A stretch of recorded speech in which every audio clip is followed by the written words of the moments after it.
हम लोग की आज की टॉपिक है नागरिकता से जुड़ा।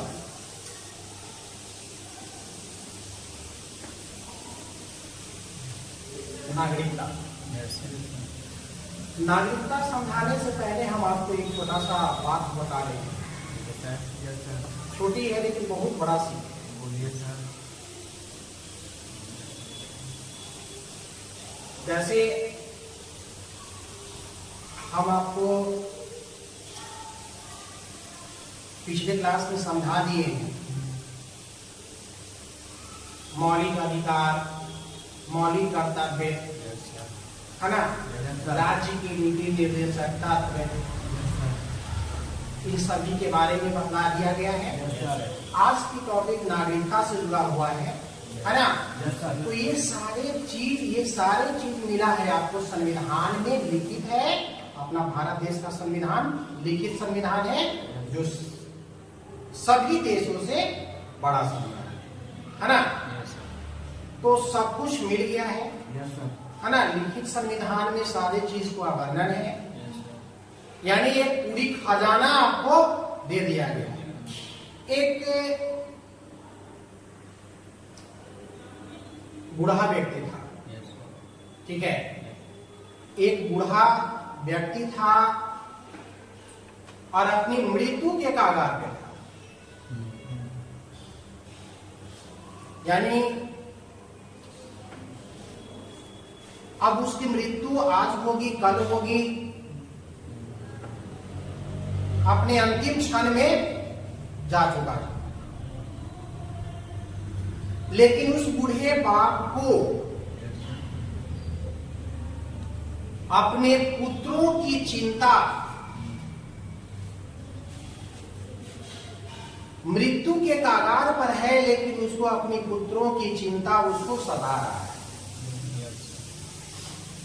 क्या कि उसके जितने भी पुत्र थे सभी बिल्कुल आलसी। ये कहानी हमने बचपन में सुना था, और बचपन में सुना था, लेकिन छोटी कहानी बहुत ही शिक्षाप्रद। उसके पुत्र बिल्कुल आलसी थे, वो कुछ करते नहीं थे। पिता अपनी मृत्यु के कगार पर है, उनको अपने पुत्र की चिंता है ना। क्या चिंता है कि मेरे मरने के बाद आखिर इन सभी मेरे पुत्रों का क्या हो। उन्होंने एक दिमाग में योजना बनाया। उस योजना के तहत उन्होंने क्या किया कि सभी पुत्रों को अपने पास बुलाया। अपने पास बुलाकर पुत्रों को कहते हैं कि मैं तो अब मृत्यु के कगार पर हूं, मरने जा रहा हूं, किस दिन मेरी मृत्यु हो जाए। मैंने एक खजाना छुपा कर रखा था, जो आज तक तुम लोगों को नहीं बतलाया। लेकिन अगर मेरी मृत्यु हो जाती है तो उस खजाना के बारे में कोई नहीं जान पाएगा, जो मैं छुपा रखा हूं। उसने कहा कि मेरी अपनी जो जमीन है, उस जमीन में खजाना छुपाया हुआ है। बस इतना ही बतलाया। अब कहां है, पूरी जमीन बतला दिया कि वो जमीन स्थान बतला दिया, लेकिन ये निश्चित नहीं किया कि उस जमीन के कोना पर है कि बीच में है। एक फिक्स स्थान नहीं बतलाया, सिर्फ इतना बतला दिया कि मैंने एक खजाना अपनी जमीन में छुपाकर रखा है। अब बूढ़े व्यक्ति की मृत्यु हो जाती है। मृत्यु के बाद उनके पुत्र खजाना को ढूंढने के लिए पूरे खेत को कोर डालते हैं, गड्ढा कर देते हैं, लेकिन कहीं खजाना नहीं मिलता है।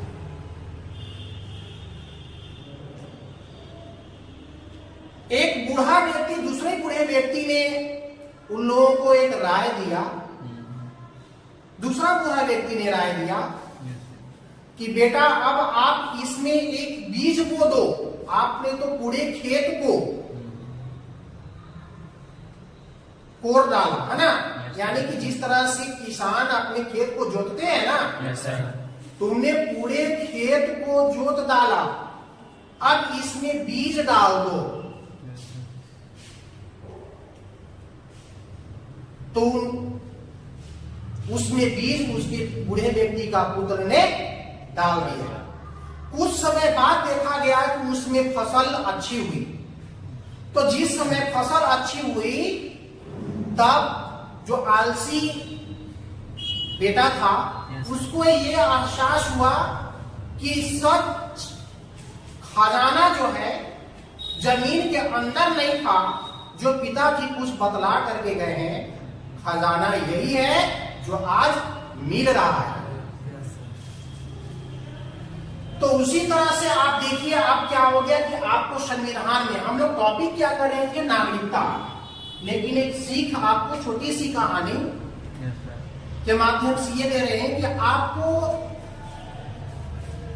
जो हम लोग की संविधान में, भारतीय संविधान जब लागू हुआ 26 जनवरी 1950 को, तो संविधान लागू होने के साथ साथ बिल्कुल इस तरह का खजाना कहिए इसको कि आपको दिया गया। कैसे दिया गया?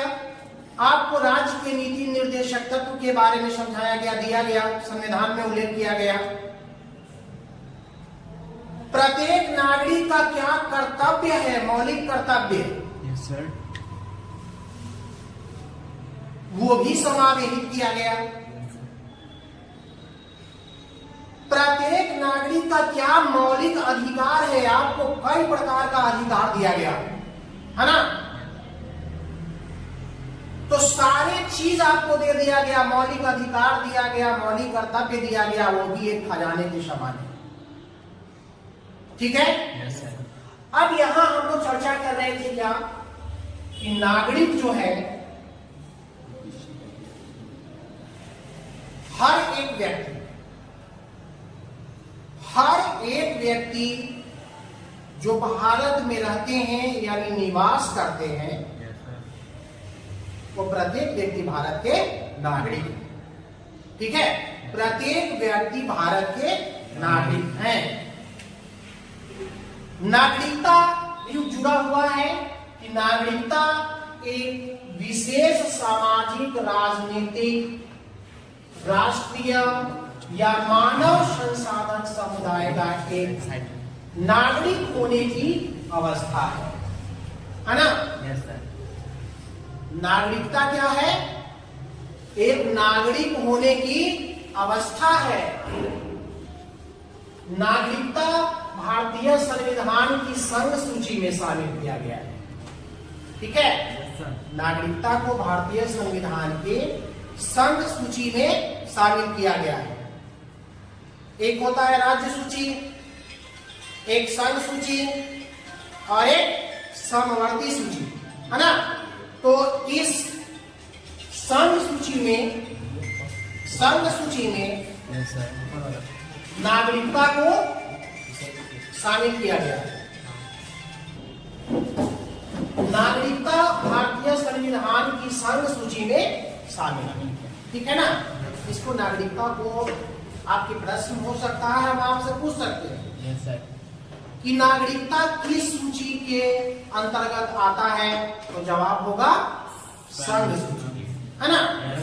ठीक है, नागरिकता संविधान के भाग 2 में शामिल किया गया है। नागरिकता को संविधान के भाग 2 में वर्णन किया गया है। उसी तरह से अगर अनुच्छेद की बात करते हैं, है ना, तो 5 से 11, अनुच्छेद 5 से 11 तक नागरिकता को संग्रहित किया गया है। उसके बाद अनुच्छेद 11 में, जो आप अनुच्छेद 5 से 11 देखें ना, तो इस अनुच्छेद 11 में संसद को यह अधिकार दिया गया है कि इससे संबंधित किसी प्रकार का संशोधन,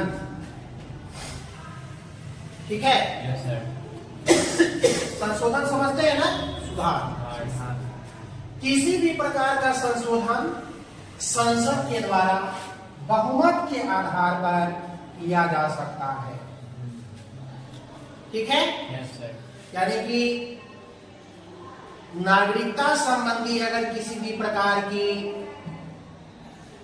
संशोधन करने की आवश्यकता है तो उसका वर्णन किया गया है अनुच्छेद 11।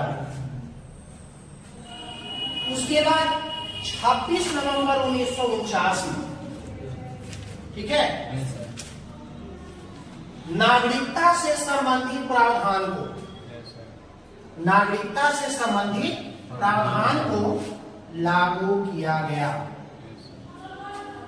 ठीक। यस सर, नागरिकता से संबंधित प्रावधान को कब लागू किया गया? 26 नवंबर से 26 नवंबर 1949।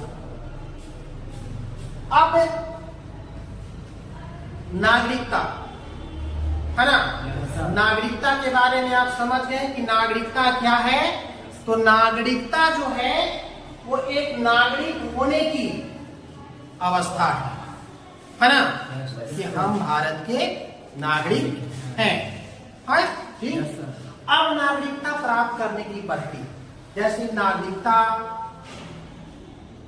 किस आधार पर मिल सकता है उसकी पद्धति। तो नागरिकता प्राप्त हम करने की 5 पद्धति, यस सर, ठीक है। नागरिकता 5 आधार से मिल सकता है। वो कैसे? जन्म के आधार पर, जन्म के आधार पर, जन्म के आधार पर अगर मान लिया जाए कि आपकी जन्म, किसी बच्चे की जन्म कब, इसमें भी एक कंडीशन थोड़ा है। कंडीशन क्या है कि ये जन्म के आधार पर कब से लिया गया है? 26 जनवरी 1950 के बाद, यस सर, है ना। यस सर, जब संविधान बना था 26 जनवरी 1950, तो 26 जनवरी 1950 के बाद अगर किसी का जन्म भारत में हुआ तो जन्म के आधार पर वो भारत का नागरिक है, उसको भारत की नागरिकता मिल गई, यस सर, ठीक है। यस सर, नेक्स्ट दूसरा है वंश के आधार पर, वंश के आधार पर। वंश के आधार पर का मतलब, वंश के आधार पर कैसे? वंश का मतलब होता है कि आपको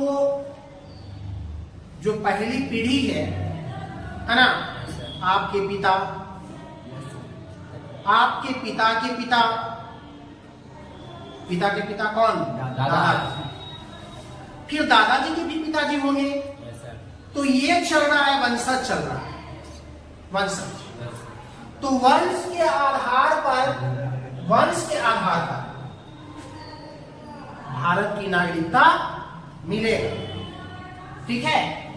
नेक्स्ट, देशीयकरण के आधार पर। देशीयकरण में होता है कि पहला वाला जो देखे थे जन्म के आधार पर, यस सर, तो जिसका जन्म 26 जनवरी 1950 के बाद यानी संविधान लागू के साथ यह अधिकार दिया गया कि जिसका जन्म भारत में हुआ है उसकी नागरिकता स्वतः मिल गई। लेकिन 26 जनवरी 1950 से पहले जो हम आपको बता रहे हैं देशीयकरण के आधार पर, तो देशीयकरण के आधार पर जिसका जन्म 26 जनवरी 1950 के पहले यानी संविधान लागू होने के पहले, पितामह समझते हैं ना? यस सर, पितामह, यस सर, पितामही, पितामह कहते हैं आपके पिता के पिता को, आपके पिता के पिता को। अब पितामही आपके पिता की माँ को, है ना। Yes, sir. तो अब जन्म के पहले मान लिया जाए कि कोई दादा दादी Yes, sir. हमारे भारत के नागरिक थे, वे भारत में निवास करते थे, उनका जन्म स्थान है Yes, sir. है ना। Yes, sir. तो उनके आधार पर आने वाले पूर्वज को भी भारत की नागरिकता मिलेगा, लेकिन उसके लिए एक कंडीशन क्या है कि उसे कम से कम 10 वर्ष तक भारत में निवास करना होगा। ठीक है। Yes, sir. नेक्स्ट, आप पंजीकरण के आधार पर भी, पंजीकरण यानी रजिस्ट्रेशन Yes, sir. है ना, पंजीकरण के आधार पर भी नागरिकता मिलेगी। कैसे कि अब जो रजिस्ट्रेशन करने वाले जो अधिकारी हैं Yes, sir. उनके समक्ष रजिस्ट्रेशन होगा, है ना, Yes, sir. और आपको भारत में 10 वर्षों तक निवास करना होगा, आपको नागरिकता मिल जाएगी। ठीक। भूमि अधिग्रहण के आधार पर, भूमि अधिग्रहण के आधार पर जैसे मान लिया जाए कि पहले पुर्तगाल से गोवा अलग हुआ, Yes, sir. है ना, गोवा गोवा गोवा समझ रहे हैं ना, गोवा की राजधानी पणजी, Panji. गोवा की राजधानी पणजी। गोवा एक क्या है, राज्य है ना। Yes, sir. तो जैसे गोवा अलग हुआ तो गोवा भी क्या हो गया, गोवा में रहने वाले जितने भी नागरिक थे Yes, sir. वो भारत के नागरिक बन गए। Yes. उसी तरह से दमन से जब दीव, है ना, Yes, sir. तो ये भी अपने भारत के नागरिक बन गए, यानी कि इनको भी नागरिकता प्राप्त हो गई। Yes, sir. ठीक है। तो नागरिकता प्राप्त करने का 5 आधार है। ठीक है, नागरिकता प्राप्त करने की 5 आधार। अब उसके बाद अब बात आती है कि मान लिया जाए कि आपको नागरिकता प्राप्त हो गई है, नागरिकता आपको मिल गई, तब नागरिकता के बाद में यहाँ पर अब है कि परित्याग की भी पद्धति है। परित्याग करने का मतलब कि इसको नागरिकता आप खो भी सकते हैं, नागरिकता त्याग भी सकते हैं, वो कैसे, है ना। Yes, sir. तो भारत के संविधान में नागरिकता का परित्याग करने की 3 पद्धति है। ठीक है। Yes, sir. हुआ नागरिकता ग्रहण करने की कितनी पद्धति, 5, है ना। Yes, sir. 5 तरीका से नागरिकता मिलेगा। अब नागरिकता खोने की भी है पद्धति, है ना। Yes, sir. वो संविधान में 3 प्रकार से। कैसे, विदेशी नागरिकता ग्रहण करने पर, अगर आपको विदेश की नागरिकता मिल जाती है तो भारत की नागरिकता समाप्त हो जाएगी। उसके बाद स्वतः ही त्याग करने पर, स्वतः करने का मतलब कि अपने स्वतः माने खुद से, स्वयं, है ना। Yes, sir. स्वयं से भी आप इसको परित्याग कर सकते हैं, है ना। Yes, sir. ठीक है।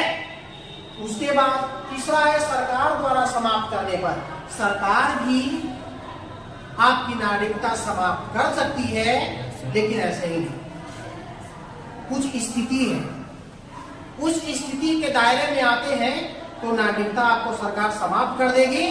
तो वो क्या कि जैसे मान लो देशद्रोह का अगर आपके ऊपर आरोप लगता है, देशद्रोह, Yes, sir. है ना, आप देश के नागरिक हैं लेकिन एक अच्छे नागरिक नहीं है, है ना। Yes, sir. कहा ना जाता है कि जिस थाली में खाओ उसी में छेद कर, Yes, sir. खा रहे हैं और छेद भी कर रहे हैं। तो उस तरह का नागरिक जो अपने भारत में रह रहा है लेकिन देशद्रोही है Yes, sir. है ना, Yes, sir. खा रहा है यहाँ, गा रहा है कहीं और का, तो ऐसे स्थिति में आपकी नागरिकता सरकार समाप्त कर सकती है। ठीक है। फिर उसके बाद धोखा देकर नागरिकता प्राप्त करने वाले व्यक्ति, अगर किसी तरह से धोखा देकर के नागरिकता प्राप्त कर लिए हैं तो सरकार आपकी नागरिकता समाप्त कर सकती है। और नेट के बिना पूर्व सूचना दिए भारत से बाहर 7 वर्षों तक Yes, sir. आप चले गए हैं इंडिया से बाहर, Yes, sir. इसकी सूचना भारत सरकार के पास नहीं है कि आप कहीं दूसरे कंट्री में चले गए, Yes, sir. है ना। Yes, sir. उस स्थिति में आपकी भारत की नागरिकता भारत सरकार के द्वारा समाप्त कर दिए जाएंगे। ठीक है, Yes, sir. तो ये था आज का टॉपिक था आपका किससे संबंधित, नागरिक नागरिकता से। ठीक है, यस सर